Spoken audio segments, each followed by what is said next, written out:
Now, I got to ask you about this as well, man. I did a video or an interview with a guy by the name of Unkle Bang. Now, Unkle Bang has some big memories of you as a youngster, man. Now, what do you think about Unkle Bang? See, look, like, I don't know, see, my biological father, he died, it's like September 12th, I was born August 19th. I never met my biological father.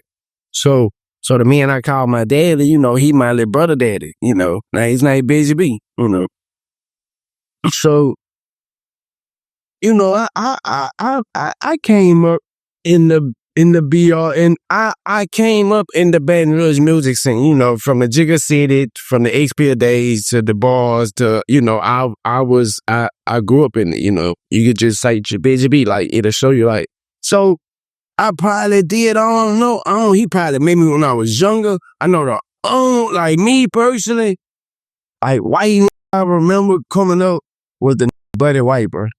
I probably did meet the man, but I don't remember personally, like I say my dad and he was a big local rapper, he had went with the No Limit. Like, I see my dad be talking to the so you probably do know me. I don't know. I ain't gonna discredit a nigga like that, but I don't remember.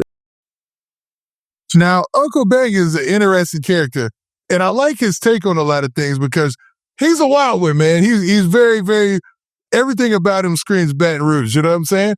And the fact that he's a white cat, it's wild, you know what I mean? Even though he's like Creole and all this other stuff, it's wild to hear him.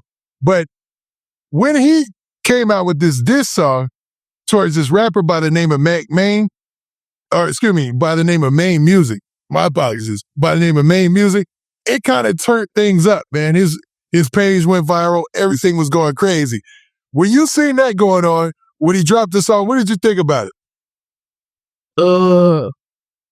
You talking about with the little line he put in there? Yeah, I'm talking about Maine Musik. Like when he was talking about Maine Musik, like he was pretty much a complete Maine Musik diss. When he said when he went in his buns and man, I don't know, probably around that time I was a juvenile, man. I was juvenile. I was 17. I'm going on juvenile. But, I ain't lying, a couple they get f***ed over back there. A lot of niggas get f***ed over back there, man.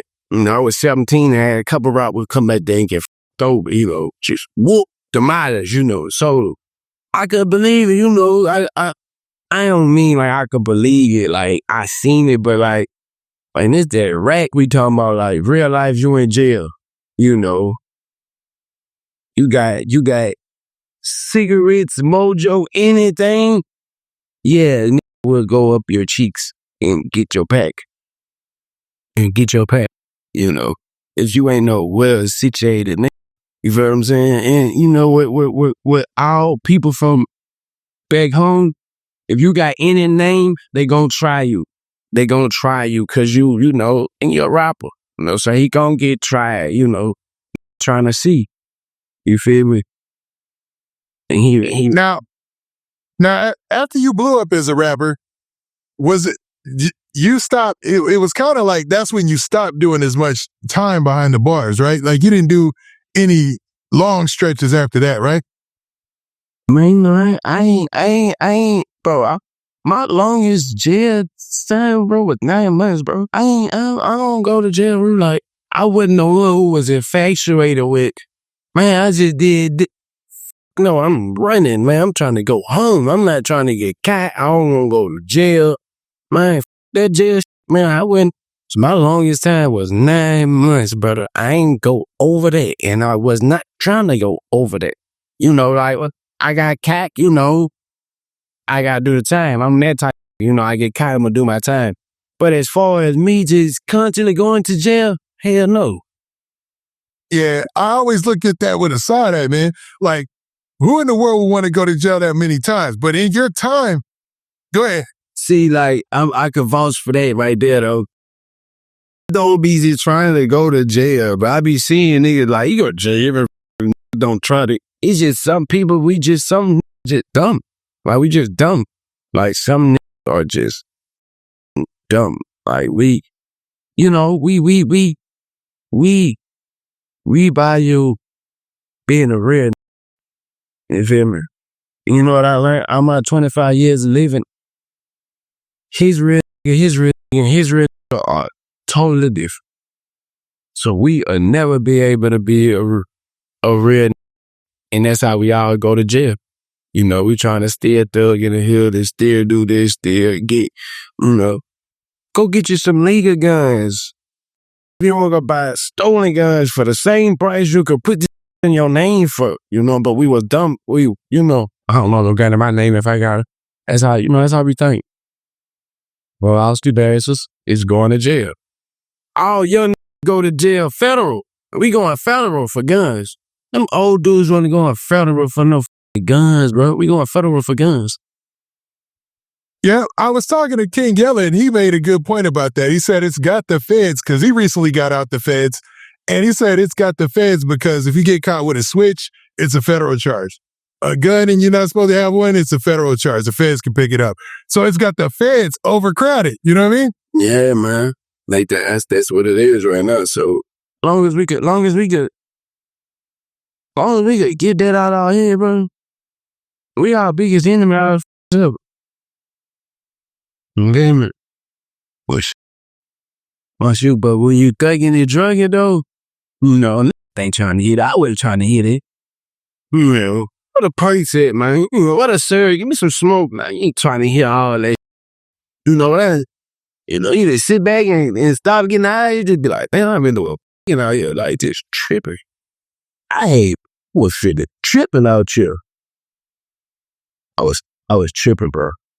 Yeah, those moments of clarity, man, when you clear your mind, that goes with anything too, like alcohol as well, like drinking alcohol.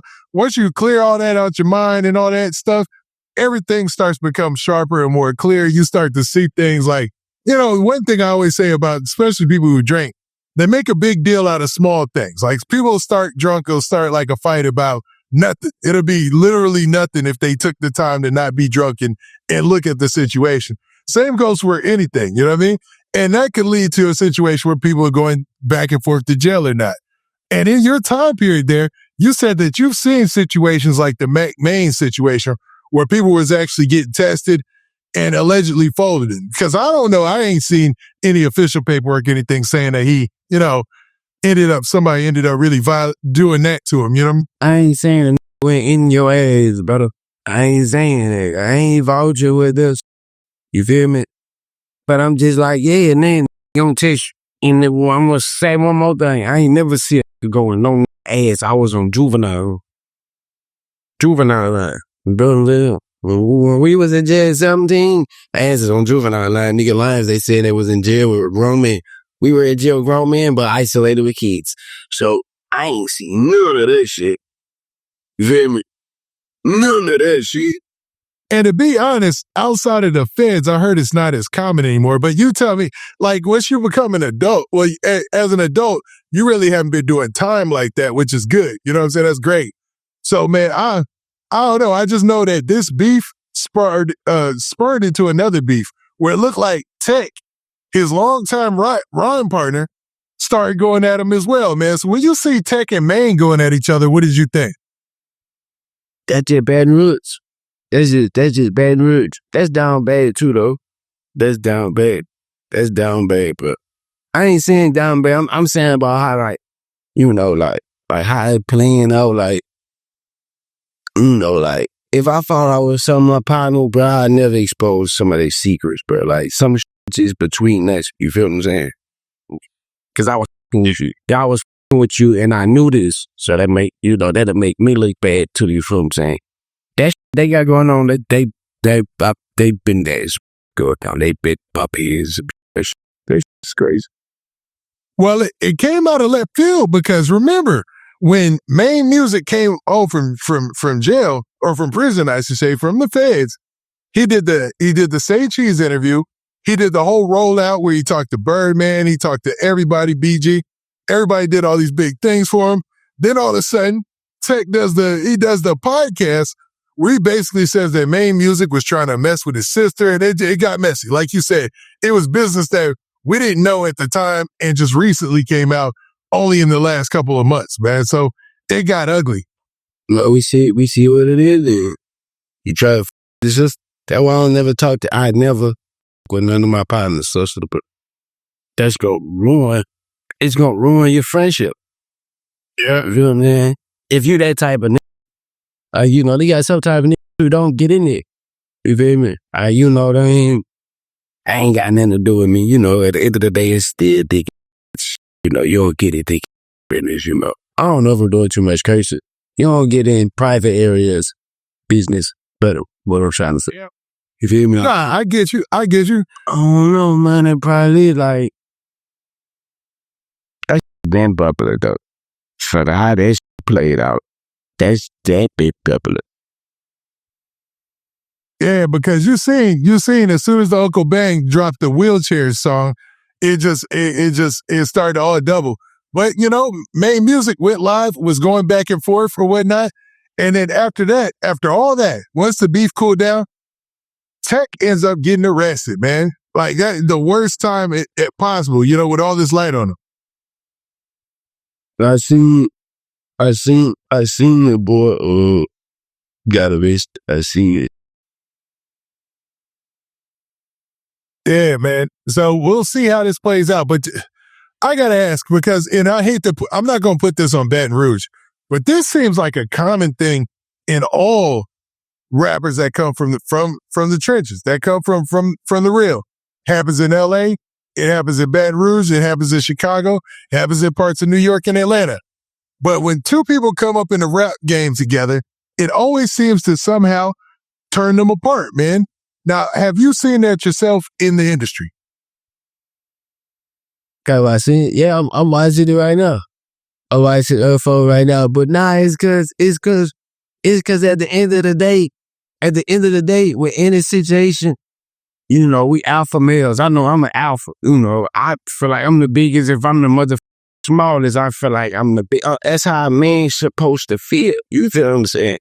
If you feel any lesser than that as a man, something wrong. So it's just, you know, two heads trying to be, you know, everybody trying to be the big dog, you know, and that's what our generation got it wrong at, you know. We so focused on one nigga, you know, like one nigga big dog and this that.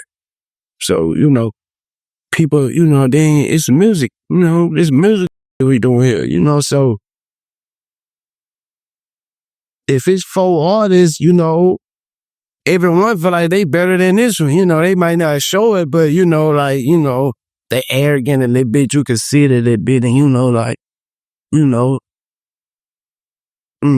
just with them two personally, you know, lyrical wise, you know who the fans go choose, you know, and probably putting a song better, they probably choose another one, you know what I mean? And it's like, you know, just read their comments, bro. Just read their comments and look at their numbers, bro. If it is, I don't give a fuck if he making kid music, it's looking at this. Don't listen to no who say, he paying no attention to that cap. Yeah, you and Rico Reckless are two of the people that keep it real about that. Man, people look at their comments, man. They act like they don't for the media and stuff like that. But everybody looks at their comments, everybody looks at their mentions, everybody looks at, now can it be overwhelming? I ain't lying though. I don't look at my mentions because you gotta look at the mentions, they gotta see you in there. So that's where you can't watch. No, you can't look at that, they tell you. But comments like that, numbers on it, comment anything, bro. Me or just read my comment. I might not read all that shit, but I can see that for sure, bro. For sure. And niggas don't see that. Right. That's Captain. I seen it. So read it and you know, feel play, you know. You know, I've been doing this longer than this, but you know, and it draws attention, you know. You draw attention in, you know, coming from we all so small, you know, and shit. If you know it, I don't, you know, it's gone. he gonna explode. You feel what I'm saying? And then it's the lit people in the back. That's really who it mostly be, the people in the back. It never really be the two people you watching. People in the back.